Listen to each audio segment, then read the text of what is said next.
A bomba estalló. Riquelme desata la revolución en Boca, vende a sus joyas por 50 millones, purga el vestuario sin piedad y ficha a 4 monstruos, 2 de ellos tapados que nadie esperaba. El plan secreto que cambiará al fútbol argentino, para siempre.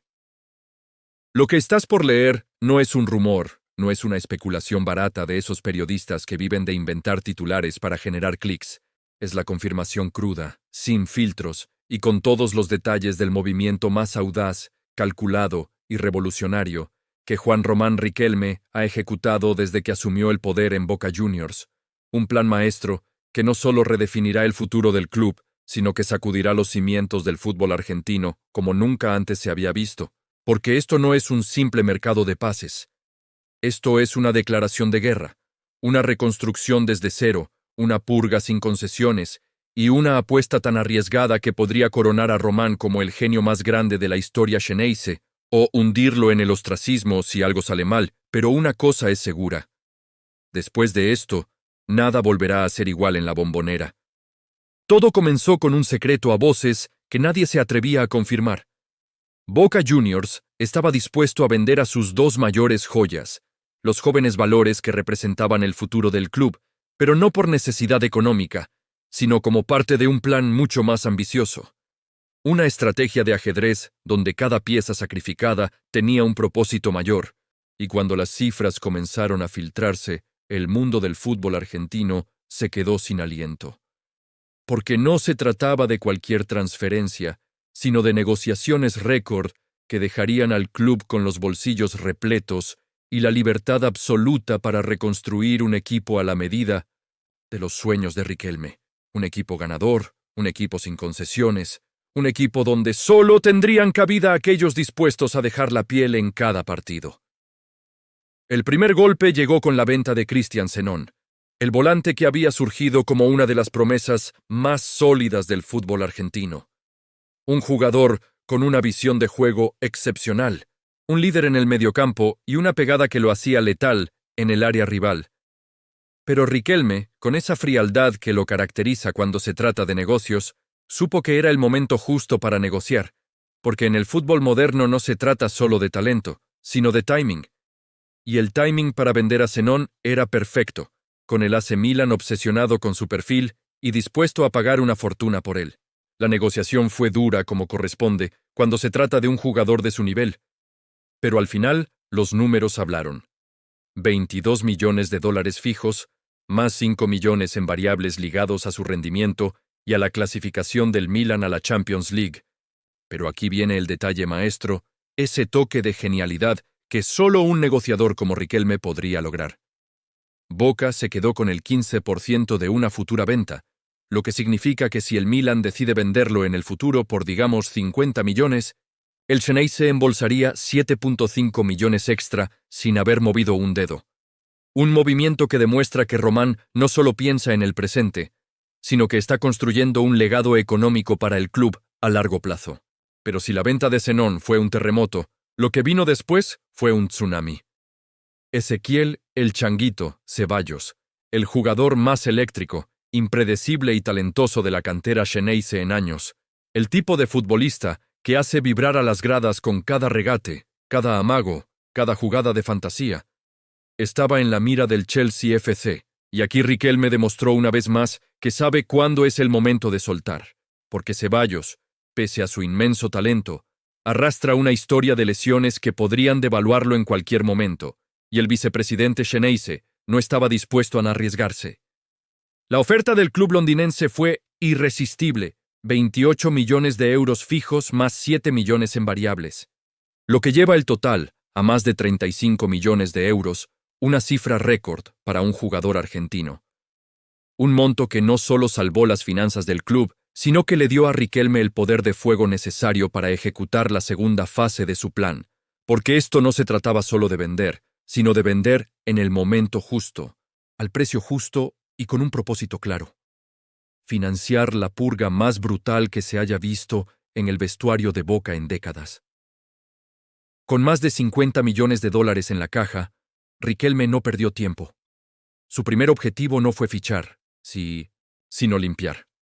Porque un equipo ganador no se construye solo con talentos, sino con un vestuario unido, comprometido y libre de elementos tóxicos.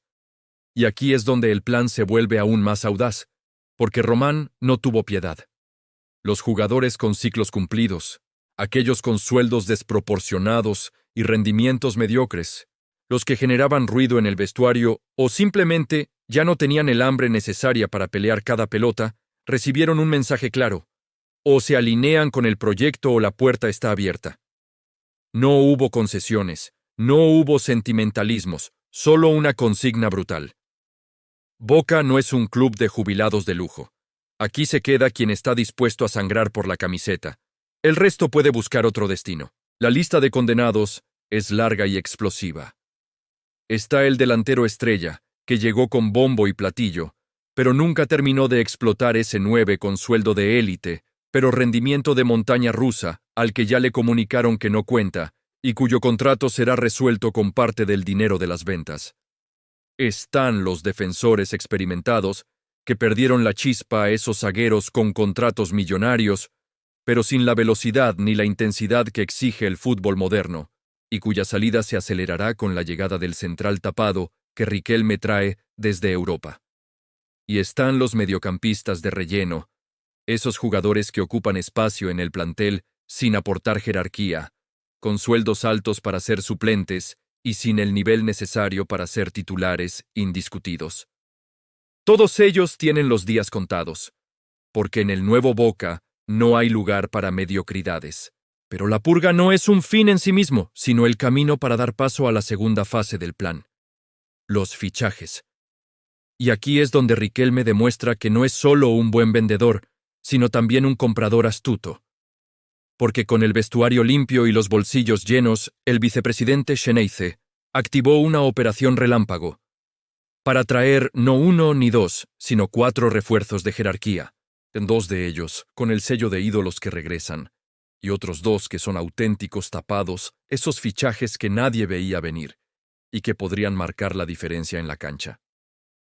El primero en llegar es Cristian Pavón, el extremo que ya conoce la casa, y que pese a sus altibajos, sigue siendo un jugador desequilibrante rápido y con una capacidad de desborde que Boca necesita desesperadamente tras la salida de Ceballos. Pavón no es solo un refuerzo.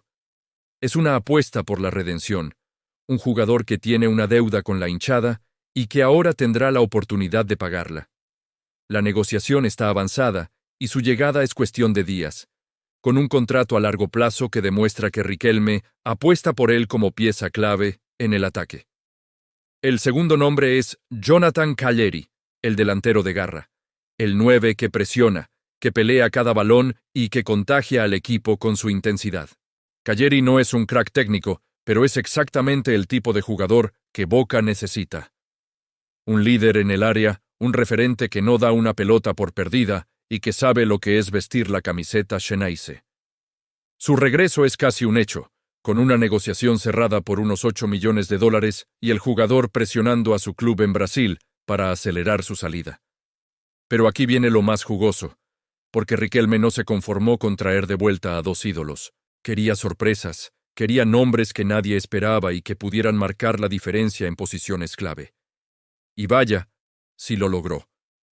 El primer tapado es un defensor central argentino con más de una década en Europa, un jugador con pedigrí, experiencia en ligas de máximo nivel como la española y la portuguesa, y con un perfil de líder nato, fuerte en el juego aéreo y con una salida limpia que lo convierte en el mariscal que Boca necesita para ordenar una defensa que ha sido su talón de Aquiles en los últimos años. Las negociaciones se mantuvieron en el más absoluto secreto, pero las fuentes confirman que se trata de un préstamo por 18 meses con opción de compra. Un movimiento inteligente que le permite al club evaluar su rendimiento sin asumir un riesgo económico excesivo. Este central no es el más rápido, pero su lectura del juego es de élite. Y Riquelme lo trae para que sea el cerebro de la defensa, el que hable, el que ordene y el que proteja a los jóvenes valores que se queden en el plantel. El segundo tapado es, si cabe, aún más emocionante. Un volante central sudamericano internacional con su selección con paso por el fútbol mexicano y español. Un verdadero pulmón en el mediocampo, Un jugador incansable con una capacidad de recuperación excepcional. Visión de juego y llegada al área. Este fichaje es la respuesta directa a la salida de Zenón, porque si bien no tiene su misma capacidad goleadora, sí aporta la intensidad y el criterio que el equipo necesita para dominar el centro del campo. La negociación fue compleja, pero Riquelme logró cerrarla por unos $5 millones, adquiriendo el 50% del pase de un jugador que llega en el mejor momento de su carrera, con la madurez y el rendimiento necesarios para ser el dueño absoluto del mediocampo xeneize. Y así, con estos 4 refuerzos, Pavón, Calleri, el central europeo y el volante sudamericano, Riquelme completa su revolución. Un equipo purgado de elementos tóxicos, con jugadores comprometidos y de jerarquía, y con un equilibrio perfecto entre experiencia y juventud. Pero, como en toda gran apuesta, hay un riesgo enorme. Vender a Zenón y Ceballos no es cualquier cosa. Son 2 de los talentos más brillantes que ha producido la cantera xeneize en años, y su salida podría ser vista como un error garrafal si los refuerzos no rinden como se espera. La hinchada, siempre apasionada y exigente, no perdonará un fracaso, y Riquelme lo sabe. Por eso este movimiento es tan audaz, porque no hay margen para el error. Si el equipo no gana, si la purga genera más ruido que resultados, si los tapados no son lo que prometen, el vicepresidente xeneize quedará expuesto como nunca antes, con una presión insostenible y un legado mancado. Pero si triunfa, si Boca logra armar un equipo sólido, competitivo y ganador, si la Libertadores 2025 cae en sus manos, Riquelme pasará a la historia como el dirigente que tuvo los huevos necesarios para reconstruir al club desde cero, para vender en el momento justo, para purgar sin piedad y para fichar con criterio. Un líder que no tuvo miedo de tomar decisiones difíciles en pos de un futuro glorioso. La cuenta regresiva ya comenzó. El dinero está en la caja, los refuerzos están en camino, y el vestuario ya sabe que no hay lugar para mediocridades. Ahora solo falta ver si este plan maestro, este movimiento de ajedrez calculado al milímetro, termina en gloria o en desastre. Mientras tanto, una cosa es segura. El fútbol argentino nunca volverá a ser el mismo después de esto. Porque Riquelme no solo está cambiando a Boca, está redefiniendo las reglas del juego. Y tú, hincha xeneize, acabas de ser testigo del momento en que todo comenzó. La revolución ya está en marcha. La purga ha comenzado. Los refuerzos están arribing. Y el futuro de Boca Juniors se escribe ahora, con tinta indeleble y sin posibilidad de vuelta atrás. ¿Estás listo para lo que viene? Porque esto, querido amigo, recién empieza. Y promete ser épico.